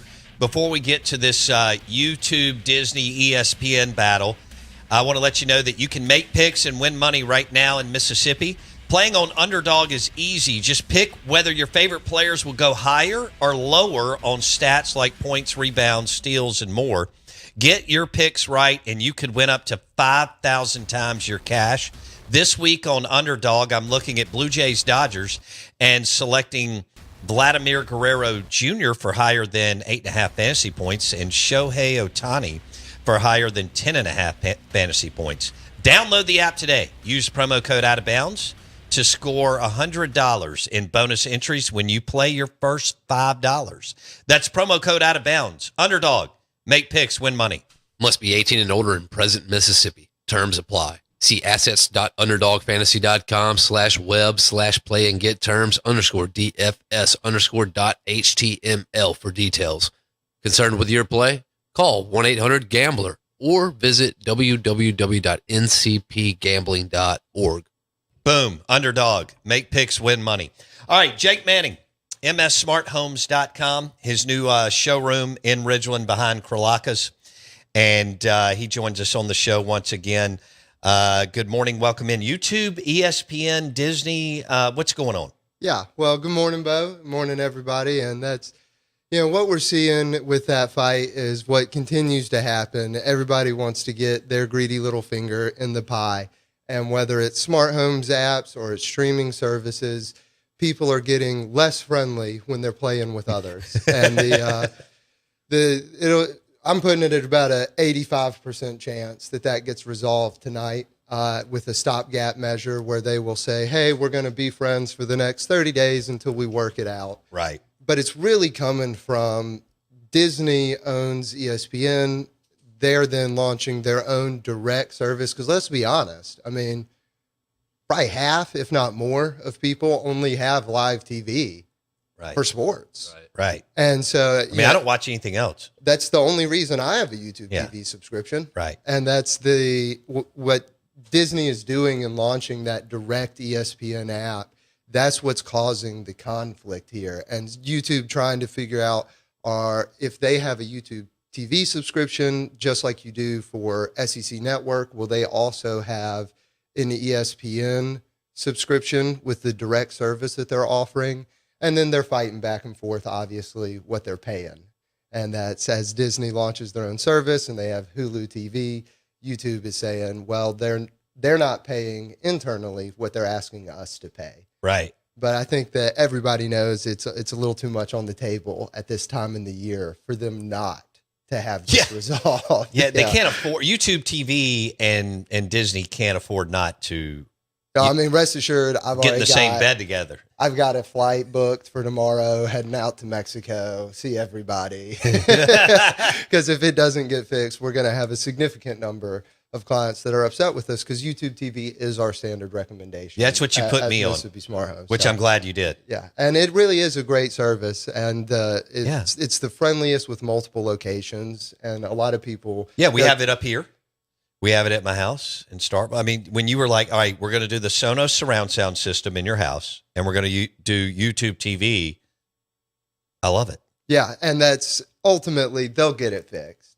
And the thing that's been really exciting with smart home stuff and talking about Sonos and new devices is we've known it was going to come for a while, but it's finally coming down the pipe where the AI features are starting to get integrated into smart technology.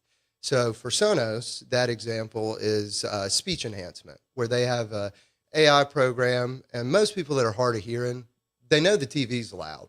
Problem is, they just don't know what they're saying. They can't understand them. And what the new speech enhancement AI feature that Sonos has does is it grabs the audio for speech specifically, and it turns it up in relation to everything else. So that we don't have to have the TV so loud just to hear what people are saying. And then Google is rolling it out through their Gemini AI, and that's starting with the cameras. So cameras already have new features. They've got more and more AI features that are coming down the pipe. But the way that looks for the camera notifications is they've just overnight gotten a lot more meaningful. And that's one of the things that separates us at Smart Homes is we really do a car, not a tank. And the advantage of a car is you're not having to replace the whole thing. Absolutely. Every time a new feature comes out. And if we were talking about a tank, they'd go, oh, well, actually, you need a new controller and you need a new this and that. And it's not just one new camera you need, but you need $10,000 in equipment. And that's the way that they kind of pin you into these systems. Okay. But when we do consumer grade equipment, when we do cars at Smart Homes, those features get rolled out. So everybody that already has outdoor cameras, your outdoor cameras, these features are going to just roll out to your phone over time. And so the notifications, it's not just going to say dog seen in the backyard. It'll say your dog jumped the fence at 10:52. Isn't that incredible? Yeah, it won't say Bo in the driveway. It'll say Bo got in his truck and left. Right. Yeah, so these inklings of AI coming out and how they're going to make day-to-day life easier, from just hearing what they're saying to the TV to camera notifications being more meaningful, rather than every time it goes off and you check and see that it's a person, you go, oh, that's Jake picking up that check that I left in the mailbox. Right. And it'll say Jake seen grabbing an envelope from the mailbox. That's all right. MSSmartHomes.com. Jake Manning and the team installed our Sonos surround sound system. I love it. It's great for games, any games. Yeah. From golf to football to March Madness. It's great for movies. That's where my daughter and wife absolutely love it. And it's great for music. When you're playing music in the house too, it's awesome. And the key is easy. Right. He got rid of the wires. One all remote, that kind of stuff. One remote. Nice. MSSmartHomes.com. Not like a big universal rechargeable remote, little 6-button remote we can talk to. If we want to play music, it's just straight from our phones. It's great. And that's really what we see is people, again, that have a tank and they've got a really nice system, but hell, they just never use it. Right. Because it's more pain than it's worth. And if it's our philosophy is if it's not easy to use and you're not comfortable using it, you're not going to. Facts. And that's true. We should not be selling you something if you're not going to use it every single day. And we're not in the business of selling people stuff. We're in the business of meeting expectations. Right. I like that. And that's ultimately, if you've got something from simple. us that you don't use every day, one of us messed up. One of us messed up. And that having those AI features getting rolled out, it's going to be really exciting to see the things that continue to come. And that's as the best way to explain the change is if you use Siri and you use ChatGPT, the level of difference between Siri and Chat is huge. Yeah, that's the level of difference that we're going to see with the Google Home system as it moves from Google Assistant to Google Gemini. And that it's put us on probably a 5 to 10 year timetable that I'm very excited for, to really be able to do Iron Man Jarvis systems. Like you're walking in and it goes, hey, Bo, how are you today? And you go, hey, based on what I got in my fridge, give me like 3 meals that I could cook tonight. Yeah. And so it'll be really exciting to see the things that continue to come out in the future and how they can save people time, make their life just safer and more convenient. MSSmartHomes.com. Call Jake Manning and the team today. MSSmartHomes.com. The showroom floor is off Jackson Avenue. Yeah, right there, 200 West Hamilton Street. 200 West Hamilton Street behind Kralaka's and Went McGee, the mortgage man. So Jackson Avenue, boom, you can't miss it.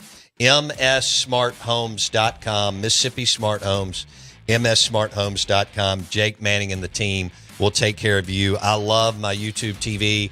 I love my Sonos surround town. Stay calm, everybody. It is almost certain, not definite, but almost certain that'll be resolved before kickoff tomorrow. Boom. If it's not, I'll be in Mexico. So MSSmartHomes.com. We'll be back with Fat Jack Ross.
give Daddy the Rain Man suite. Do you dig that? We're going to Vegas, Mike. Vegas! You think we get there by midnight? Money, we're going to be up 500 by midnight. Ah, Vegas! Vegas, baby! Vegas! We are the Out of Bounds Show, ESPN 105.9 The Zone. Fat Jack Ross, FatJackSports.com, handicapper to the stars, joins us on the show. When the lights are about to be turned off, you know what you need. Because you gotta somehow make that paper, right? Right! Show me the money! You come to the right place for that. Because it's time for Bo Bounds to Show me the money! show you the... Fat Jack Ross, good morning. Welcome in, my friend. How are you? Good morning. Doing great. Ready for the weekend. 5-1 again last Saturday. So excited about that. We won last night. Had under the total last night as well. So great start to the weekend. Great weekend last week. Wrapping up a really nice October. We did have a losing week in October, which was our first losing week of the football season. All the plays posted and documented at FatJackSports.com. Everybody gets the same plays. And as I said, another great Saturday. We only had 2 Saturdays all year, Bo, that were not 4-2 or better. We had 1-3-3, 1-2-4, but then every other one was 4-2, 5-1, or 6-0, including 5-1 last Saturday. So excited about this week. Feel like I'm dialed in. NFL, different animal for the sports bettors. I went 2-2, which is not horrible, especially because we won last night. But last week was the most public week of the entire year. So if you won last week, congratulations. You just know who the better teams are. Handicapping was not a prerequisite to win on Sunday. The favorites were 11-2 against the spread. So they not only won straight up, so all those teasers and all those money line parlays and all of those, the favorites went 11-2. That's only there's been 2 weeks this year where it's been predominantly favorites, not only covering but winning, but not only winning but covering. And the last 2 weeks were those weeks. So if you're an average guy and you had lost all of September, you're just looking at the better teams. You'd lost all September, but you've won the last 2 weeks. Congratulations, you were due. Don't expect that to continue, though. Normally, it's as many underdogs as favorites in the NFL. So tough sledding normally, but pretty good for the average guy who's just betting the favorite teams going at least last week. This week, probably a different story, though. FatJackSports.com. Fat Jack Ross on ESPN 105.9 The Zone. All right, let's get to local, and then I'll go a little national. South Carolina at Ole Miss. Obviously, Ole Miss is better.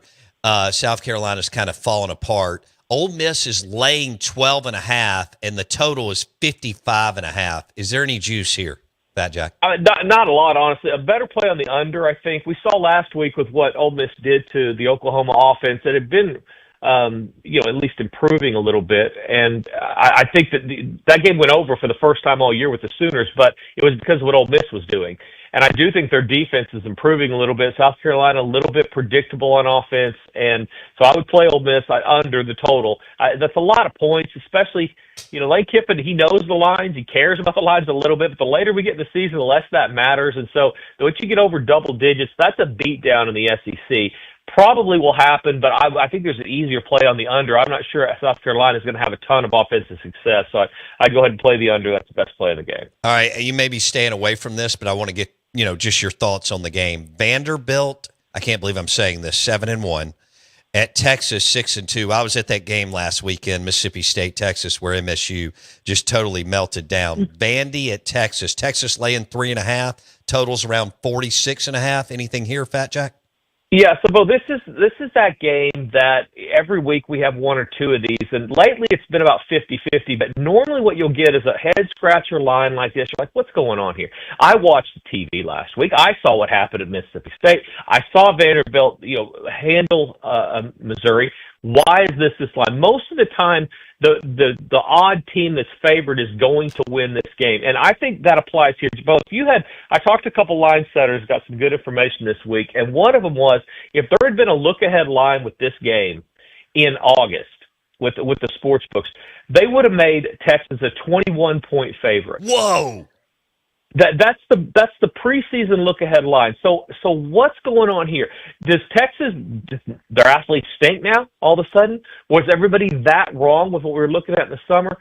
Probably somewhere in the middle. Okay, so what we do as gamblers, we look, or sports fans, we look, well, what happened yesterday? What happened last week? What's happened this year? Which all does matter, but you're not factoring in the line when you're looking at just that. So you're getting some value with Texas here, and that's why. And I don't care if Arch Manning plays or not. Arch Manning's just been okay. And they've been doing whatever they've been doing, with some wins, some losses. But they've been doing it with just mediocre quarterback play, which they'll probably get with the backup anyway. Vanderbilt due for a little regression.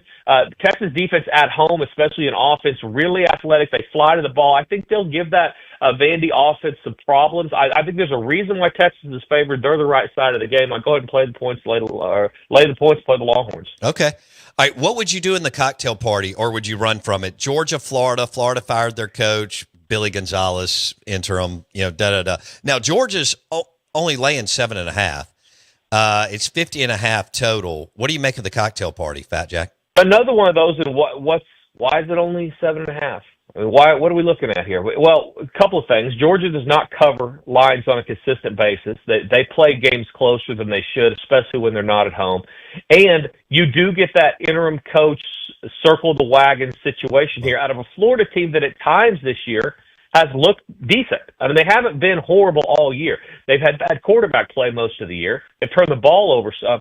But I can see a world where this game – I don't see a world where Florida wins, but I could see a world where this game's a lot closer than the line would. And again, what we've seen over the last week, couple of weeks, you're looking for value as we head into November. Why is the number what it is, and why is it wrong, and why is it off? And so normally when you see games like this that are head scratchers, you're going to want to lead toward the underdog. Not one of the easier spots, because if Florida turns the ball over against the Georgia defense, they're not going to win. They're not going to cover. It won't be close. But if they play a little more mistake-free, which they have at times this year, against Texas for one, then they can keep this game close. So be a little bit careful if you're just thinking about playing the better teams this week. I'd lean toward Florida plus the points in that one. Okay, I've got to ask you about this one. It's the Somebody's Got to Win Bowl. Mississippi State at Arkansas, both are winless in the league. Arkansas's laying 4.5. How about the total, Fat Jack? 65.5. Yeah, there's a few of these totals this week that are in the mid to upper 60s, and you're going to see that as we go forward when the gamblers have figured out that defenses are just not any good. It's really hard to fix a defense. If they're consistently bad, it's hard to fix it. And that's been, really both these teams' problems is inconsistency, blowing assignments. Arkansas at home, they covered against Texas A&M kind of on a backdoor cover. They have shown some ability to score or execute on offense. And so I'd lean toward the Razorbacks there. But problem with that, Bo, is if you bet that game, you got to watch it. And I'm not sure, I'm sure a lot of people that are not Mississippi State fans are going to want to sit around for 3.5 hours sweating out trying to see how many mistakes the team makes. So I think there's a few better spots on the board. Well, I think Texas Tech rebounds Saturday. I think they're, they get the quarterback back. They had their first loss of the year, but when they have their starting quarterback, they're not only 7-0, they're 7-0 against the number. I think that Kansas State coming off a huge win against Kansas, but it's had a really down season other than that. It's a bad spot. Similar to when Texas Tech went to Utah, I think Kansas State at their best is about like Utah. And Texas Tech's the best team in the Big 12, if you ask me, if and when they're healthy. I go ahead and lay the points and play Tech rather than watching 3.5 hours of Suey, Piggy, and Mississippi State making mistakes. Oh, God. All right, any other value out, any other game that you and your team have circled at the college game, or we can go to the NFL, whatever you want to do? Yeah, just one more. Actually, two more. I think the OU Tennessee game will be more like what we've seen out of Oklahoma this year, with less offense, conservative game plan, under the total type game. Tennessee does give up a bunch of points, the most in the SEC to the pass, almost 300 yards a game. But John Mateer has not been the same Mateer since his surgery. I think this is a play defense, win time of possession, keep the other offense on the sidelines. Let's go under the total there. And the other team in and around Oklahoma that's just the saddest place in the world, Bo, is Stillwater, Oklahoma. This is bad football, bad basketball. Cow tipping season's over. This is a sad area in the middle of the country. They're going to Kansas, that's really upset about what happened last week and is really pretty good offensively. Oklahoma State not good on either side of the ball. I go ahead and lay the big number and play against a few of these teams that just have very little to nothing to play for. That circle the wagons after Mike Gundy was fired only lasted a game for them. Since then, they have been non-competitive, only 1-12 against the spread their last 13. Go ahead and lay the points, play the Jayhawks. All right, what's going on at fatjacksports.com this weekend? $99 weekend gets you all the football through Monday. Everybody gets the same plays. Doesn't matter if you play $50 a game or $50,000 a game. You're getting them emailed to you. They're on a personal portal that you have a PIN and password to. Everybody gets the same plays, and you get a recommended betting guide to tell you exactly what to do with them. We're 4-1 in the World Series. Play going in that tonight. Soccer won last week. UFC won again last week. NFL player props won again last week. Getting consistent winning selections is how you build profit betting on games, though. fatjacksports.com. Do you want to take a minute to hit an NFL game? Or? Sure, let's do it. Listen, last week was John Q. Public. Really easy for the public. Just ask your wife or girlfriend who's going to win. That works. Right? You go, who's the better team? I'll take them. Sign me up. Let's parlay and put 5 teams. All works. I mean, unless you're betting against the Jets or Cincinnati, everybody else favorites won and covered. So it's going to be a little bit tougher week this week. Okay. fatjacksports.com, $99. They're on fire with the World Series. They crushed it with college football last weekend and held in there on a weird, wild NFL weekend. fatjacksports.com.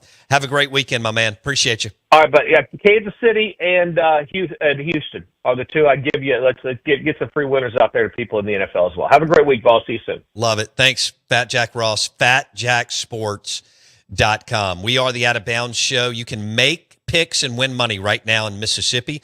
Playing on Underdog is easy. Just pick whether your favorite players will go higher or lower on stats like points, rebounds, steals, and more. Get your picks right, and you could win up to 5,000 times your cash. This week on Underdog, I'm looking at Blue Jays Dodgers and selecting Vladimir Guerrero Jr. for lower than 8.5 fantasy points, and Shohei Ohtani for lower than 10.5 fantasy points. Download the app today and use promo code Out of Bounds to score $100 in bonus entries when you play your first $5. That's promo code Out of Bounds. Underdog. Make picks, win money.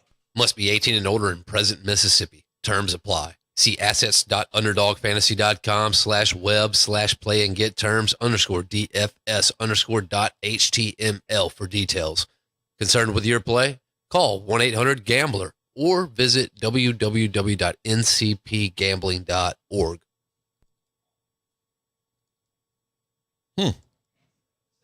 Lights are about to be turned off. You know what you need. Because you gotta somehow make that paper, right? Show me the money! You come to the right place for that. Because it's time for Bo Bounds to Show me the money! show you the... All right, that was fun. Show Me the Money brought to you by Pearl River Resort and the Golden Moon Casino Vegas-style sportsbook, which has a full bar and full food menu. Leather chairs, just a ton of fun to grab 3, 4, 5 guys or a couple of couples and enjoy 3 or 4 hours at the book, hit the table games, go back to the hotel room, take a nap, get back up, do it all over again, and then hit Philip M's and the steakhouse. And if you got a crew, you want to book the wine room, recognized by Wine Spectator Philip M's. And their prime rib on Wednesday and Thursday nights is damn good, too. They do have several kinds of Elijah Craig bourbon. PearlRiverResort.com. Also, book your conference today. PearlRiverResort.com. Ask for Kim. We're live in the studio and Out of Bounds 105.9 The Zone, ESPN. It's been a wild week. You've got Ole Miss who's rolling. It looks like they punched their ticket to the college football playoff, and they have South Carolina, Florida, and Mississippi State left along with Mercer or Citadel. What's the difference? And so things look good there. I like what A&M's done. I like that we swept Bama into the gutter, and now they haven't lost since Labor Day. That's a long time, by the way, in sports. We basically had them, as going like 6-6. Bama. I mean, because we overreact after week 1. We didn't. And Georgia has hung in there, and they've looked good. Gunner Stockton in that group playing better. And A&M's nasty. They are. They're good football. So it's A&M, Georgia, or A&M, Bama, Georgia, and then Ole Miss. And we'll see on Tennessee. Ole Miss, Bama, neutral field right now. Ole Miss, Bama, neutral field right now. I'm going Bama. Me too. I think it's Bama -5. Yeah, -4.5. not by much. Nah. But yeah, Bama. Let's see. What else? A&M's got a chance to do some cool. They've got even more cushion than Ole Miss and Bama and Georgia. Back. Tennessee has no wiggle room. They host Oklahoma though this weekend. That should be a win. Oklahoma is, a nice team, but that's it. That's it. Yeah. And that's kind of where we are. Missouri's fallen off, and without Prabula, right?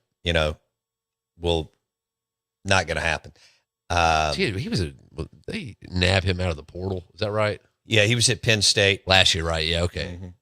What a grab! That would have been that was a great grab. Yeah. Just like Trinidad Chambliss was a great grab, and Fernando Mendoza. Did I get that right? At Indiana? That's right. Was an unbelievable grab by Kurt Signetti. Whoops. Sig. Yeah. Why don't you have the thing up? Because the music. Oh. Is it off now? You gonna show me the money. All right, there we go.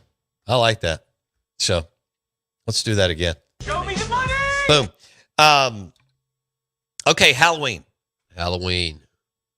Are you going to the party or not? It's up in the air, so. I mean, they may have good food. They will. They'll do that well. Yeah, they actually do cook. It's Matt. So Kendall Collins' little brother. He'll be there, I'm sure. They always. Well, then cook. why wouldn't you want good food? I mean, you don't have anything else to do except watch Jeopardy. I literally don't have anything else to do. You've turned into a 74-year-old. Pretty much. There's something going on outside of your couch in the world. I don't know, man. I don't know. I'm training. That's what's going on. I'm training. Training for what? Jeopardy. Oh, okay. All right. Yeah, I'll apply one day. I'll be ready. I feel confident. I mean, I'm telling you, I'm already beating the people on TV. Why can't I beat everybody else? Okay. Squirrel told me on the Golden Moon Casino text line that he ran a 4.5 40. No. Ain't no way. No. I like Squirrel. He ain't running a 4.5 He didn't run a 40. Nobody ran a 4.5 40 in the 70s. I mean, maybe, I don't know, Billy Sims? Yeah, I mean, Tony Dorsett? They have stopwatch? They had a stopwatch back then, right? I think they did have a stop. Well, they had to watch the sun. Somebody, yeah, there you go. And the shadow. Sundial. Yeah. But I'm not buying that from Squirrel. No. If I had to guess, he was what was considered a 4.5 40 back in the 70s. 6 flat. 4.72. That man Squirrel wasn't running a 4.72. I doubt it. I got him down for 6.5. Yeah. I mean, that's when everything was played between the tackles. Again, people were actually running not just a 4.3 defense, a 5.2 defense, because nobody really threw the ball. I mean, honestly, what did a 40 speed matter back then? You weren't getting any open field anyways. I don't think it mattered for Jack Lambert. I don't think it matters still, but yeah, I mean, it definitely didn't matter for Jack Lambert. Yeah. God, no. Hey, man, only one thing mattered for that guy. That was decleating. That was mean. What? Let me see what his 40 speed. Who is the fastest? I'm trying to think. Wow. Lester Hayes. You got to be careful with Jack Lambert now. Billy Sims. TD. Yeah, I don't know what a Drew Pearson ran. Lynn Swan. I mean, those guys could go. Yeah. Jack Lambert, 4.6. 4.6. Jack Lambert. Pittsburgh Steelers. What they say. Absolute thumper. That dude. I don't want none of that. No, man. Lynn Swan 4-5. He'd club you. Oh, dude, yeah. I mean, Jack Lambert. None of that. There were no rules. It was whatever. There was no TV. Nobody's watching. I mean, you had to be there. I mean, they were out there just taking people's arms off. It was crazy. And then making them play. Or letting them play. Yeah. Because they wanted to play. Were you willing to play hurt? Yeah, I don't think you were. Or were you kind of like, I didn't get if hurt. you got a hangnail, you were out? No, I didn't get hurt very much. You know, I knew I had to stay healthy for the betterment of the team. So, you know, they protected me. Okay. Except when, you know, a kid ran under my legs when I went up to dunk. Did he really? Yeah, that's a no-no in basketball. Found that out very quickly. Oh, man. Out there at UCS. Which is Hartfield. Oh, okay. Don't like them. Let's go another lunch today. We mentioned it early in the show. Taste Italian Kitchen in the Renaissance. The world famous meatball appetizer is delicious. Their bar soup, the restaurant's beautiful, and they've done a great job. So, a little bolognese tonight. Like, that's good colder weather food. Wood-fired pizza. Big time. Some bolognese. Good glass of wine. Good glass of Valteo Reposado tequila. That's Dax Tequila. It's official tequila of the Out of Bounds show. If you like, I'd love to hear from you. If you like boutique premium tequila, Valteo, Volteo, and the Blanco's good, and the Reposado is unbelievable. You can get you a Valteo Reposado old fashioned. Taste Italian Kitchen has Valteo. Briarwood Wine and Spirits has it. Spring Street Cigars in Jackson has it. And starting next week, La Presa. Yeah, La Presa in Highland Village. They have, because we went to one of the soft openings or whatever, and I had a Valteo Reposado old fashioned. No, I had a Paloma. I'm sorry. Nice. I had a Paloma, and it was delicious. So, and if you see Valteo around, let us know. Yeah, and we'll plug it. Whether it's a wine, Rain Cellars out in Flora, they have Valteo tequila. Rain Cellars out in Flora has Valteo tequila. But Taste Italian Kitchen in Ridgeland has Valteo, and they also had the world famous meatball. Boom. Have a good weekend. Enjoy. I think it's a must win for Mississippi State. Great opportunity. Arkansas is not any good. We'll see what happens at 3 o'clock with the Dogs, and 6 o'clock Ole Miss will take care of business against the South Carolina Gamecocks. Vanderbilt and Texas. Jackson is the Tito's Vodka Bloody Mary game with extra bacon and some pickled green beans and okra. For Jackson Meadows, I'm your host, Bo Bounds. Have a great weekend. We'll see you Monday.